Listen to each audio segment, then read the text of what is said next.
সুধী দর্শক সবাইকে আন্তরিক শুভেচ্ছা জানিয়ে শুরু করছি এটিএন বাংলার সরাসরি সম্প্রচারিত স্বাস্থ্য বিষয়ক অনুষ্ঠান সুস্থ থাকুন। আপনাদের সাথে রয়েছে আমি ডাক্তার তানিয়া রহমান মিতুল। দর্শক, আজ আমরা কথা বলবো নাক কান গলার বিভিন্ন সমস্যা এবং তার সমাধান নিয়ে। আমাদের সাথে আজ দেশের একজন স্বনামধন্য অধ্যাপক উপস্থিত রয়েছেন। আমাদের সাথেই রয়েছেন অধ্যাপক ডক্টর মোহাম্মদ মাজহারুল শাহীন, নাক কান গলা রোগ বিশেষজ্ঞ ও হেড নেক সার্জন, অধ্যক্ষ স্যার সলিমুল্লাহ মেডিকেল কলেজ। দর্শক, আমাদের এই আলোচনায় আপনারা অংশগ্রহণ করতে পারেন আমাদের স্ক্রিনে দেখানো নাম্বারে ফোন করার মাধ্যমে। অবশ্যই অনুরোধ করব ফোন করার সময় টিভির ভলিউমটি একটু কমিয়ে নেবার জন্য। স্যার, প্রথমে অনুষ্ঠানের পক্ষ থেকে আন্তরিক শুভেচ্ছা। কেমন আছেন? আলহামদুলিল্লাহ, ভালো আছি। স্যার, আমরা আজকে বেশ গুরুত্বপূর্ণ কিছু বিষয় নিয়ে কথা বলবো নাক কান গলার বিভিন্ন সমস্যা।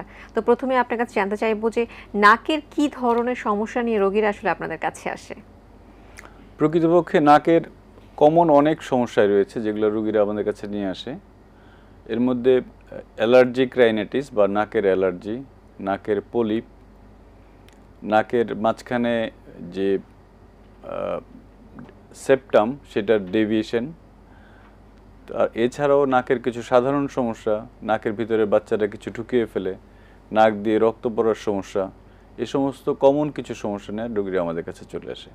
স্যার, অ্যালার্জিক রাইনাইটিসের কথা বলছিলেন, আমরা দেখি অনেক সময় যে একদম সব সময়ই হচ্ছে তা, কিংবা শীতকালে কখনো বেশি একটা অ্যালার্জি হয়ে থাকে, নাক সবসময় চুলকাচ্ছে, নাক বন্ধ থাকে, ন্যাজাল অবস্ট্রাকশন থাকে। তো সেই ক্ষেত্রে আপনারা কী ধরনের সমাধান দিয়ে থাকেন? প্রকৃতপক্ষে অ্যালার্জি হচ্ছে অতি সংবেদনশীলতা বা ইংরেজিতে বললে হাইপার সেন্সিটিভিটি। কিছু কিছু মানুষ কিছু কিছু অ্যালার্জেন বা কিছু বিষয়ের প্রতি অতি প্রতিক্রিয়া দেখায়, সেটাকে আমরা সাধারণ অর্থে অ্যালার্জি বলে থাকি। নাকের যে সমস্ত বিষয়গুলো অ্যালার্জি তৈরি করে সেগুলোর মধ্যে কমন হচ্ছে ঘরের ধুলা, বালি, কিছু কমন খাবার থেকে হতে পারে, কোনো পোকামাকড়ের থেকে হতে পারে, কোনো বিশেষ সুগন্ধি বা বিশেষ কসমেটিক্স সেগুলো থেকে হতে পারে। তবে কমন সমস্যা হচ্ছে হাউস ডাস্ট, যেটা আমরা সবসময় পাই। রোগীরা সকালে উঠেই বলে, আমি যখন সকালে ঘুম থেকে উঠি বিছানা ঝাড়ু দিই তখনই আমার হাঁচি শুরু হয়। তো এই অতি সংবেদনশীলতার একটা প্রধান লক্ষণ হচ্ছে প্রতিনিয়ত হাঁচি দেওয়া, স্নিজিং বা হাঁচি দেওয়া। হাঁচির সাথে যেটা রোগীরা কমপ্লেন করে, পানির একদম তরল পানির মতো অঝরে ঝরতে থাকে নাক দিয়ে কিছুক্ষণ, এবং যখন রোগীটা সেই অ্যালার্জেন থেকে দূরে চলে যায় তখন সেই সমস্যাটা আস্তে আস্তে কমে আসে। আর যখনই প্রদাহ হয়, অতি প্রদাহ হয় অতি সংবেদনশীলতার জন্য, তখন নাকের ভিতরে যে পাতলা পর্দা আছে বা মিউকাস মেমব্রেন আছে সেগুলো ফুলে ওঠে, তার ফলশ্রুতিতে নাক বন্ধ হয়ে যায়। মোটা দাগে নাকের অ্যালার্জির লক্ষণগুলো হচ্ছে হাঁচি, নাক দিয়ে পাতলা পানি পড়া এবং নাক বন্ধ হয়ে যাওয়া। স্যার, এর থেকে সমাধান কি? প্রকৃতপক্ষে আমরা নাকের অ্যালার্জি ডায়াগনোসিস করার জন্য কিছু পরীক্ষা নিরীক্ষা করা উচিত, যাতে আমরা নিশ্চিত হতে পারি যে এটা প্রকৃতই নাকের অ্যালার্জি। রোগীর যে ইতিহাস, তার লক্ষণগুলো, সেগুলো দেখলে ডাক্তার সাহেবরা বা ইএনটি বিশেষজ্ঞরা প্রাথমিকভাবে মনে করে যে এটা হচ্ছে নাকের অ্যালার্জি থেকে হতে পারে। আমরা যে পরীক্ষাগুলো কমনলি করে থাকি বা সাধারণ অর্থে করে থাকি সেগুলো হচ্ছে একটা রুটিন ব্লাড কাউন্ট। যাদের অ্যালার্জি থাকবে তাদের ইউসিনোফিল কাউন্ট বা রক্তের একটা কণিকা থাকে ইউসিনোফিল, সেটার মাত্রা বেশি থাকে, সাধারণের চেয়ে অনেক বেশি থাকে। দ্বিতীয় হচ্ছে টাইপ 1 হাইপারসেনসিটিভ বা অ্যালার্জির জন্য এক ধরনের ইমিউনোগ্লোবুলিন বেশি থাকে, সেটা হচ্ছে আইজিই। তো যাদের আইজিই বেশি থাকে আমরা ধরে নিই তাদের অ্যালার্জি থাকার সম্ভাবনাই বেশি। স্যার, এই উত্তরটি আমরা বাকিটা পরে নিচ্ছি। এই মুহূর্তে আমরা আজানের একটি বিরতি নিচ্ছি। সুধী দর্শক, আপনারা দেখছেন সুস্থ থাকুন, আজানের বিরতি নিচ্ছি, আশা করছি আমাদের সাথেই থাকবেন।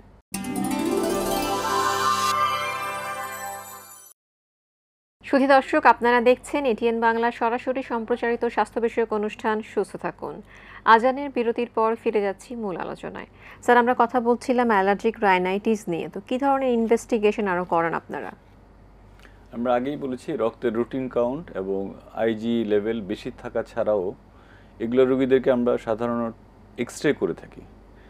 নাকের পাশে সাইনাস থাকে, সাধারণত এগুলো রোগীর সাইনাসের অবস্থা দেখার জন্য এক্সরে প্যারানাজাল সাইনাস আমরা করে থাকি।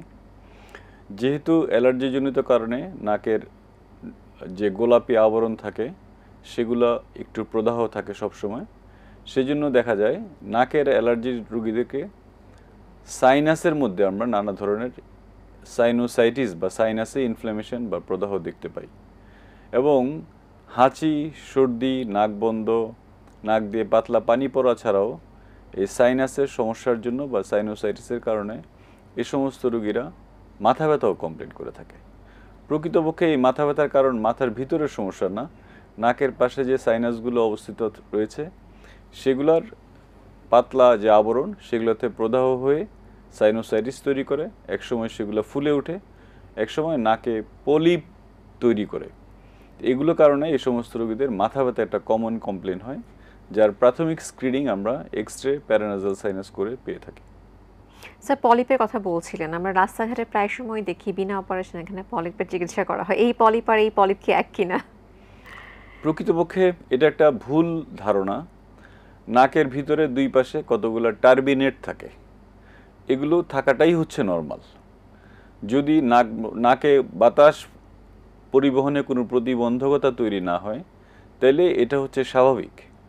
কিন্তু আমরা দেখতে পাই রাস্তাঘাটে বা বিভিন্ন পত্রিকায় বিজ্ঞপ্তি দিয়ে নাকে পলিপাস বিনা অপারেশনে চিকিৎসা করা হচ্ছে।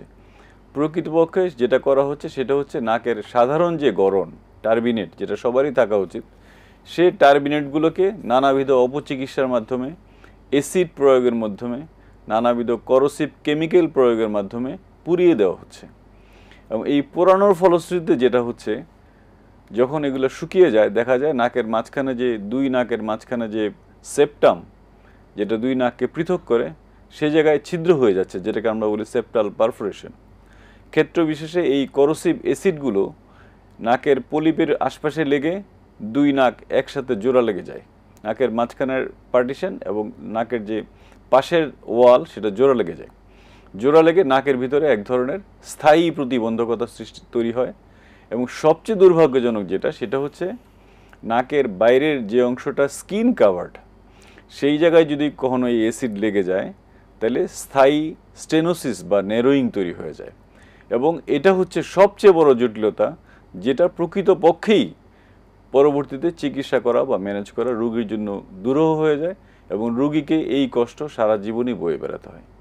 স্যার, এই বিষয়টা কিন্তু খুব গুরুত্বপূর্ণ, আমরা আজকে যেটা জানলাম, কারণ রাস্তাঘাটে এরকম কাগজের লেখা পোস্টার আমরা আসলে অহরহই দেখতে পাই রাস্তাঘাটে চলতে গেলে, এবং আমরা যেটা শুনলাম যে ধরনের কমপ্লিকেশনও কিন্তু আপনারা পাচ্ছেন। তো স্যারের কাছে জানতে চাইবো, আসলে সত্যিকার অর্থে পলিপের কি চিকিৎসা? বেসিক্যালি পলিপ যেটা সাধারণ অর্থে বা এই সমস্ত অপচিকিৎসকরা বলে থাকেন, সেটা পলিপ নয়। পলিপ হচ্ছে যে জিনিস নাকের পাশে অবস্থিত সাইনাসগুলার যে গোলাপি আবরণী থাকে, সেটা যখন বিভিন্ন কারণে প্রদাহ হয়ে ফুলে ওঠে, সেটা সাইনাস থেকে বের হয়ে যখন নাকে আসে, যেটা টার্বিনেট বা সাধারণ অ্যানাটমি থেকে প্রকৃতই আলাদা, সেটা যখন বাইরে চলে আসে তখন সেটাকে আমরা বলি হচ্ছে পলিপ। পলিপ দুই রকমের হয়, একটা হচ্ছে সিঙ্গেল, যেটা নাকের পাশে বড় সাইনাস থেকে বেরিয়ে আসে, আর একটা হচ্ছে মাল্টিপল, যেটা নাকের উপরের দিকে কতগুলো ছোট ছোট সাইনাস থাকে বা সাইনাস সেল থাকে, সেগুলো থেকে নেমে আসে। তো সেই জন্য প্রকৃতপক্ষে পলিপ এবং সাধারণ টার্মিনেট দুটোই সম্পূর্ণ ভিন্ন জিনিস। টার্মিনেটকে পলিপ বলে একটা অপচিকিৎসার মহড়া সারা বাংলাদেশে দেশে দেশে চলতেছে এবং প্রচুর রোগীরা ক্ষতিগ্রস্ত হচ্ছে।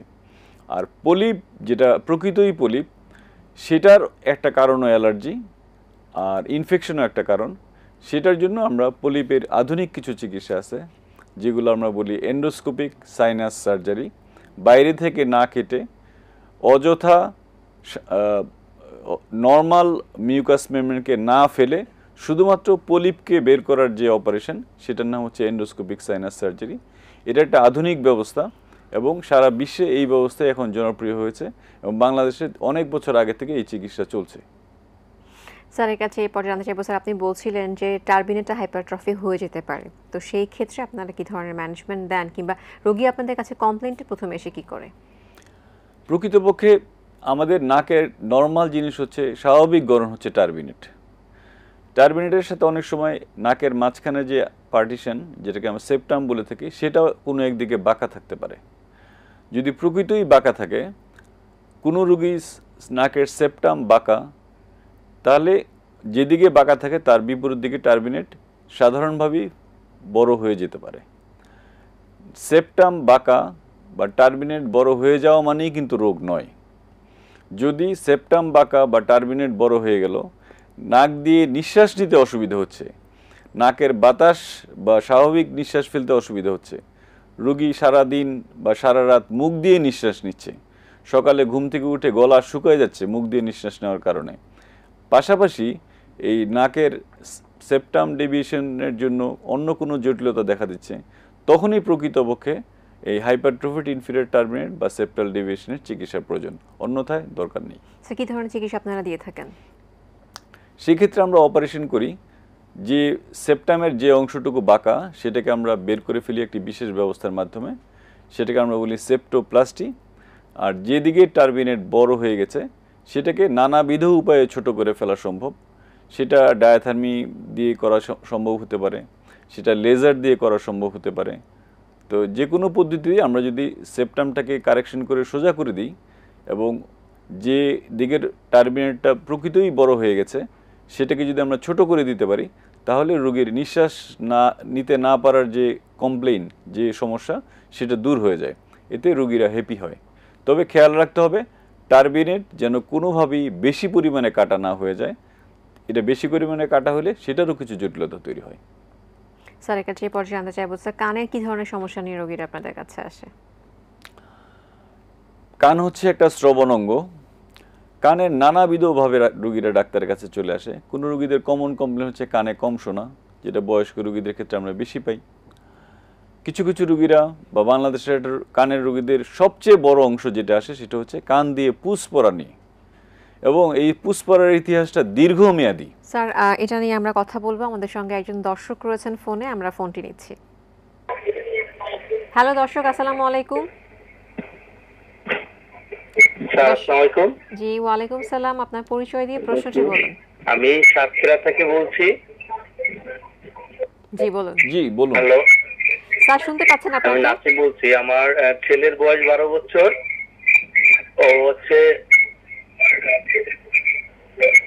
গোসল করলেই প্রচন্ড হাসি দেয় আর নাক দিয়ে সবসময় সর্দি থাকে।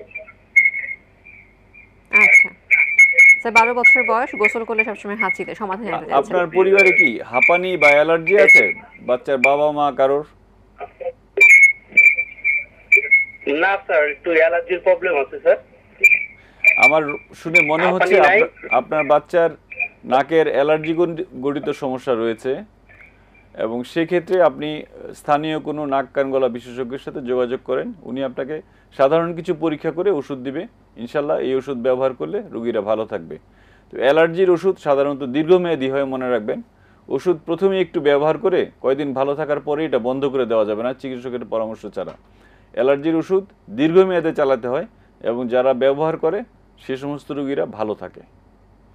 অনেক ধন্যবাদ স্যার আপনাকে। আমরা কথা বলছিলাম কানের সমস্যা নিয়ে, কানে পুঁজ পড়ার সমস্যা। কানে পুঁজ পড়া রোগীরা সাধারণত লম্বা ইতিহাস নিয়ে আসে, বেশিরভাগ রোগীরাই। কিছু কিছু ক্ষেত্রে কান ব্যথা পরবর্তী সংক্ষিপ্ত ইতিহাস নিয়ে আসতে পারে।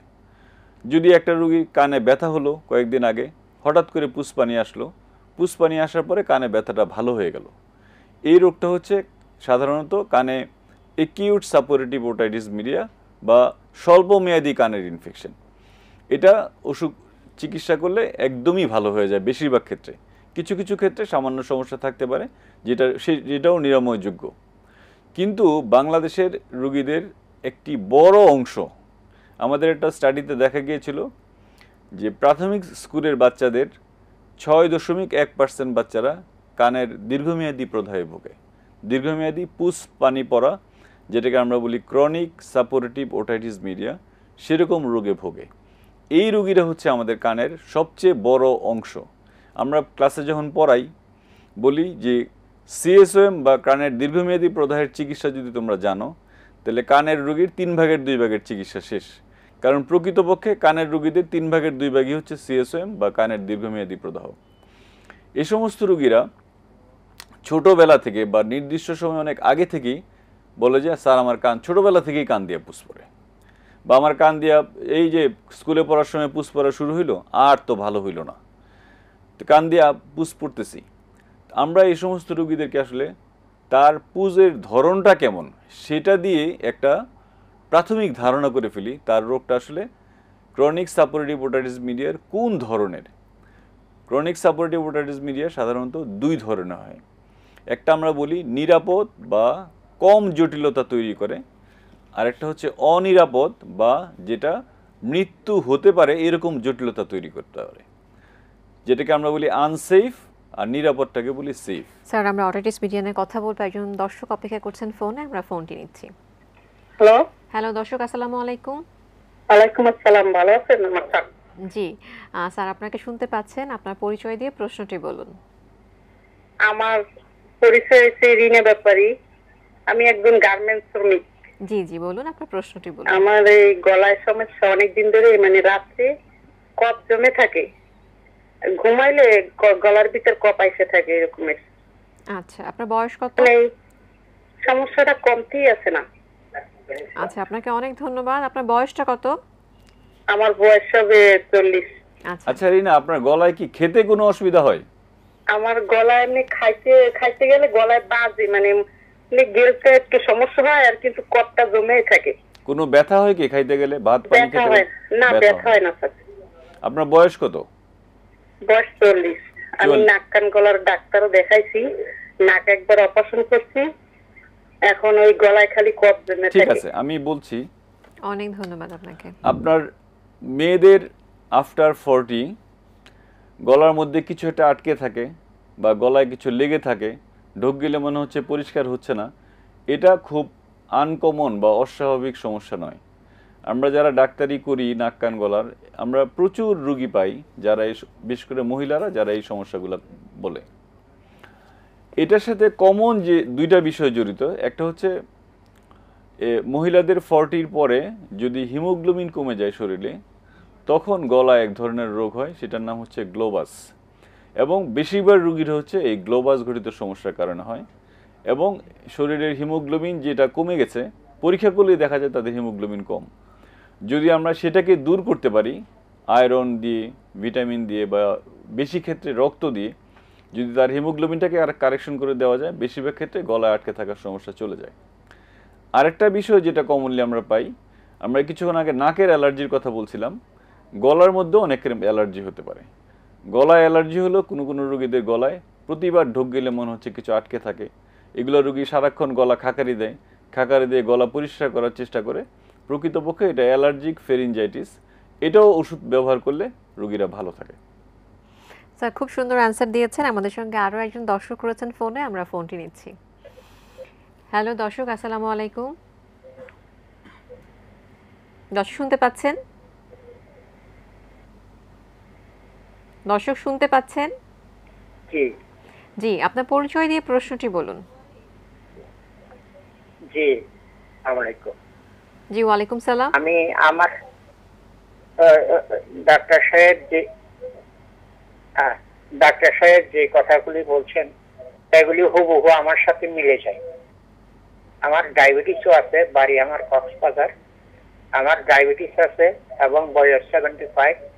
নাক সবসময় জাম থাকে, রাত্রে ঘুমাইলে হা করে ইয়ে করতে হয়, তা তো বেশি কষ্টে আছে। এখানে ডাক্তার দেখিয়েছিলাম, বলে যে আপনার ক্রমিক হয়ে গেছে, আর করার কিছুই নেই। এখন আমি তারপরেও কোনো প্রকারে আফরিন দিয়ে কিছুক্ষণ ভালো থাকে, তারপর আবার রাত্রে হলে একটু বেশি হয়। এখন কি করা যায় এটাই বলছিলাম। ধন্যবাদ আপনাকে।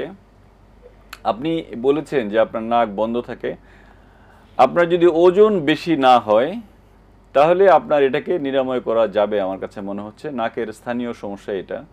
আর যদি আপনার সাধারণ অর্থে শরীরের স্থূলতা বা অতি ওজন হয়, সেক্ষেত্রে এটা ভালো করা কঠিন হবে। এখানে আমি সকল দর্শকদের উদ্দেশ্যে আরেকটি বিষয় বলতে চাই যে এই ভদ্রলোক আফরিন ড্রপ ব্যবহার করেন। এগুলো হচ্ছে নাকের ডিকনজেস্টেন্ট ড্রপ। এই ড্রপগুলো কোনোভাবেই টানা 7 দিনের বেশি ব্যবহার করা উচিত নয়। টানা 7 দিনের বেশি ব্যবহার করলে রোগীর নাকের ভিতরে যে মিউকোজা যেগুলো ফুলে উঠে নাক বন্ধ করে ফেলে, সেগুলো আরও দ্রুত ফুলে ওঠে এবং 7 দিন পর ব্যবহার করলে রোগীর ভিতরে কিছু পরিবর্তন হয়, যার কারণে রোগীর আরও নাক বন্ধটা বেড়ে যায়। আমি আপনাকে বলবো, আপনি, আমার কাছে মনে হয় নাকের স্থানীয় সমস্যা এটা, যদি ওজন বৃদ্ধি না হয় আপনি স্থানীয় কোনো নাক কান গলা বিশেষজ্ঞের পরামর্শ নিন, আপনি ইনশাল্লাহ সুস্থ হবেন। আর এই ড্রপগুলো কোনোভাবেই একটানা 7 দিন ব্যবহার করবেন না। খুব সুন্দর বলেছেন স্যার, আসলে এটা হয়তো অনেকেরই জানা ছিল না। আমাদের সঙ্গে আরও একজন দর্শক রয়েছেন ফোনে, আমরা ফোনটি নিচ্ছি। হ্যালো দর্শক, আসসালামু আলাইকুম। জি, আপনার পরিচয় দিয়ে প্রশ্নটি বলুন। আপনার পরিচয় দিয়ে প্রশ্নটি বলুন। আমার নাম হচ্ছে সালমা, আমি সিরাজগঞ্জ থেকে বলছি। জি বলুন। আমার সমস্যা হচ্ছে আমার গলার ভিতর সবসময় শুকিয়ে যায়, জিহ্বা শুকিয়ে যায়।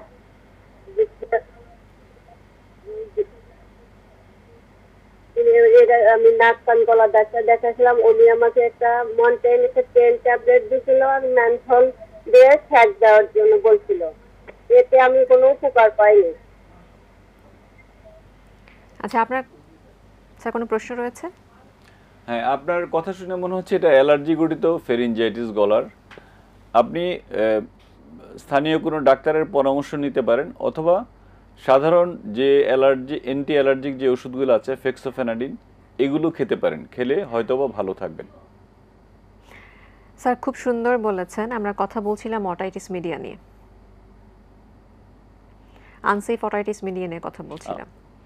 আমরা বলছিলাম যে কানে পুষ পড়া রোগের 2 রকম আছে, একটা হচ্ছে নিরাপদ বা সেফ, আর একটা হচ্ছে আনসেফ। এরকম রোগীরা যখন আমাদের কাছে আসে, হাসপাতালের আউটডোরে বা আমাদের প্রাইভেট চেম্বারে যখন আসে, হাসপাতালের ভিতরেও যখন আসে, আমাদের প্রথম প্রশ্ন হচ্ছে নাক কান গলা ডাক্তার সাহেব যেটা করে থাকেন, আপনার পুষটা কীরকম, এটা কি দুর্গন্ধযুক্ত নাকি দুর্গন্ধবিহীন? আপনার পুষটা কি ঘন পুষ, না আপনার পুষটা হচ্ছে পাতলা পানির মতো পুষ? আপনার পুষটা ওষুধ খেলে কি শুকিয়ে যায়, বা ওষুধ খেলে শুকিয়ে যায় না? এই 3-4টা প্রশ্ন করি আমরা তার একটা দীর্ঘমেয়াদী কানের প্রদাহের নিরাপদ বা অনিরাপদ এটার একটা প্রাথমিক ধারণা পেয়ে যায়। সাধারণত নিরাপদ যেগুলো ক্রনিক সাপোরেটিভ ওটাইটিস মিডিয়া, সেগুলোর পুষগুলো হয় পাতলা, ওষুধ দিলে ভালো হয়ে যায়, এবং এগুলোর সাথে সর্দি কাশি বা নদীতে পুকুরে ডুব দেওয়ার সম্পর্ক থাকে, এবং এগুলো সাধারণ ক্ষেত্রে দুর্গন্ধবিহীন। আর যেগুলো অনিরাপদ সেই পুষগুলো হয় হচ্ছে ঘন, সেগুলোতে দুর্গন্ধ থাকে, এবং সেগুলো ওষুধ দিলেও দেখা যায় কিছু কিছু থেকেই যায়, কখনো পুরোপুরি ভালো হয় না। তো এই পুজের যে 2 রকমের একটা ক্যারেক্টারিস্টিক্স বা 2 রকমের ধরন, সেটা দেখে আমরা আসলে এটা প্রাথমিকভাবে আমরা প্রাথমিকভাবে একটা ধারণা করি। পরবর্তীতে আমরা যখন কানটা পরীক্ষা করি ভিতরে, দেখা যায় 2 রকম ক্ষেত্রেই কানের পর্দার মধ্যে ছিদ্র থাকে। কানের পর্দা ছাড়া ক্রনিক সাপোরেটিভ ওটাইটিস, পর্দায় ছিদ্র ছাড়া ক্রনিক সাপোরেটিভ ওটাইটিস মিডিয়া হতে পারে না। যাদের নিরাপদ রোগ তাদের ছিদ্রটা একরকম থাকে, যাদের অনিরাপদ রোগ তাদের ছিদ্রটা আরেক রকম থাকে, এবং এটা দেখে আমরা প্রাথমিকভাবে কানের দীর্ঘমেয়াদী প্রদাহ কোন ধরনের সেটা নির্ধারণ করে থাকি। স্যার খুব সুন্দর বলেছেন। জানতে চাইবো যে কী ধরনের চিকিৎসা আপনারা দিয়ে থাকেন? এখন আমরা যারা টারশিয়ারি হসপিটালে কাজ করি, আমরা আউটডোরে দেখার পরে বিশেষ করে অনিরাপদ রোগ যেগুলো, সেগুলোকে আমরা মাইক্রোস্কোপ বা অপারেটিং মাইক্রোস্কোপ, যেটা আমাদের হাসপাতালে আছে, অনেক ডিস্ট্রিক্ট হাসপাতালও এখন আছে, সেটার নিচে দেখলে আমরা নিশ্চিত হতে পারি প্রকৃতপক্ষে তার ছিদ্রটা কোন জায়গায় আছে। যদি অনিরাপদ জায়গায় থাকে সেটা আমরা বলি হচ্ছে, সেটার সাথে কোলেস্টেটোমা নামে একটা জিনিস পাওয়া যায়, সেটা হইলে আমরা আরও নিশ্চিত হই যেটা হচ্ছে অনিরাপদ রোগ। যদি নিরাপদ রোগ হয় আমরা রোগীকে প্রথমে ওষুধ দিই। ওষুধের মধ্যে কিছু অ্যান্টিবায়োটিক থাকে, অ্যান্টিহিস্টামিন থাকে, কানের স্থানীয় ড্রপ থাকে, এবং নাকের ডিকনজেস্টেন্ট ড্রপ থাকে। এগুলো ব্যবহার করলে নিরাপদ রোগীদের ক্ষেত্রে কান একদম শুকিয়ে যায়। বেশিরভাগ ক্ষেত্রেই কান যখন শুকিয়ে যায় তখন আধুনিক যে অপারেশন, কানের পর্দাকে জোড়া দেওয়া মাইক্রোস্কোপের সাহায্যে, আমরা সেই জোড়া দেওয়ার অপারেশন করি, এবং কানের পর্দাটা যখন জোড়া লেগে যায় এই নিরাপদ সিএসওএম সারা জীবনের জন্য ভালো হয়ে যায়। কিন্তু সমস্যা হচ্ছে অনিরাপদ যেটা, সেটার ক্ষেত্রে আমি একটু আগে বলেছি যে অনিরাপদের ক্ষেত্রে কোলেস্টেটোমা থাকে, বা কানের পর্দার বিশেষ জায়গায় ছিদ্র থাকে, সেটা কানের মধ্যকর্ণ থেকে কানের যে পিছনের হাড়, কানের পিছনে যে শক্ত হাড় মাস্টয়েড বোন, সেটাতে ছড়িয়ে যায়। মাস্টয়েড বোনের আশেপাশে থাকে হচ্ছে ব্রেন, ব্রেনের উপরে একটা অংশ থাকে, মাস্টয়েড বোনের পিছনে একটা অংশ থাকে। তো অনিরাপদ রোগের মূল অনিরাপত্তার কারণ হচ্ছে এই প্রদাহগুলো বা জীবাণুগুলো কানের মধ্যকর্ণ থেকে মাস্টয়েড বোন হয়ে ব্রেনের উপরে বা ব্রেনের নিচের দিকে সেরেবেলামে পৌঁছে যায়। এই কারণে এই রোগটার নাম হচ্ছে অনিরাপদ ক্রনিক সাপোর্টিভ ওটাইটিস মিডিয়া বা দীর্ঘমেয়াদী কানের প্রদাহ। সেগুলা ক্ষেত্রে আমাদের শল্য চিকিৎসা ছাড়া, প্রাইমারিলি চিকিৎসা হচ্ছে শল্য চিকিৎসা, এখানে মেডিকেল চিকিৎসার কোনো সুযোগই নেই। আমরা কানের পিছনের যে হাড়, সেই হাড়ের ভিতর থেকে সমস্ত জীবাণু পরিষ্কার করে এবং সমস্ত কোলেস্টেটোমার আশেপাশে যা যা থাকে সব পরিষ্কার করে আমরা এক ধরনের পর্দা সেই গর্তের মধ্যে বসিয়ে দিই। একসময় পর্দার উপরে নতুন আবরণ গজিয়ে যায়, গজিয়ে গেলে কানটা সারা জীবনের জন্য শুষ্ক হয়ে যায় এবং রোগীর যে জটিলতা হয়ে রোগীর মৃত্যুর সম্ভাবনা থাকে, ব্রেনে ইনফেকশন পৌঁছায় গিয়ে, সেটার সম্ভাবনাও চিরতরে চলে যায়। স্যার, অনেক ধন্যবাদ আপনাকে। আশা করছি আজকের আলোচনা থেকে দর্শকরা উপকৃত হয়েছেন এবং অবশ্যই সচেতন হবেন। ধন্যবাদ। শুধু দর্শক, আমরা যেটা জানলাম, নাকের পলিপের অপচিকিৎসার মাধ্যমে আপনার পার্মানেন্ট নাকের ছিদ্র সরু হয়ে যেতে পারে, পরবর্তীকালে নানান ধরনের জটিলতা হতে পারে। কান দিয়ে পুঁজ পড়া থেকেও হতে পারে নানান রকম জটিলতা, কিন্তু সবগুলিরই বিজ্ঞানসম্মত সুন্দর সমাধান রয়েছে। সমাধান নিয়ে সকলের জীবন খুব সুস্থ আর সুন্দর হবে, সেই আশাবাদ ব্যক্ত করে আজকের আলোচনা এখানেই শেষ করছি। আবারও দেখা হবে নতুন কোনো স্বাস্থ্যের তথ্য নিয়ে। সেই পর্যন্ত সবাই খুব ভালো থাকুন, এটিএন বাংলার সাথেই থাকুন। আল্লাহ হাফেজ।